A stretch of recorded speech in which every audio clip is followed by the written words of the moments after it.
যারা ধর্মটাকে পুঁজি করে এদেশে বিশৃঙ্খলা সৃষ্টি করতে চায়, তাদেরকে বলে দিতে চাই, তোমাদের ঠাঁই এই বাংলায় নাই। তোমরা যে কোনো দলের, যে কোনো গোষ্ঠীর বা যে কোনো ধর্মের লোক হোক না কেন, এটা আমাদের বাংলাদেশ। এখানে সব ধর্মের, সব বর্ণের, সব গোষ্ঠীর লোক আমরা একত্রিত হয়ে বসবাস করব। কিন্তু আমরা চাই না কারোর সাথে ঝগড়াঝাটি, মারামারিতে লিপ্ত হতে।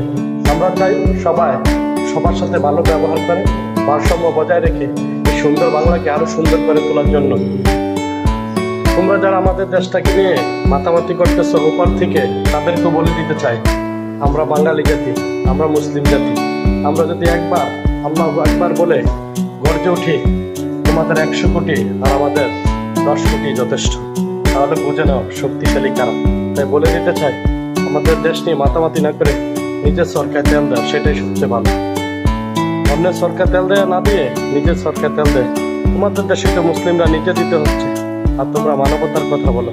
আরে ওই মানবতার গোষ্ঠী দেখ, আজকে আমরাই মানবতার সবচেয়ে উদাহরণস্বরূপ।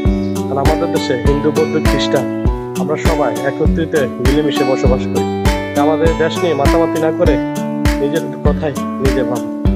আমরা আছি, আমরা থাকি, আমরা বাঙালি জাতি, বীরের জাতি।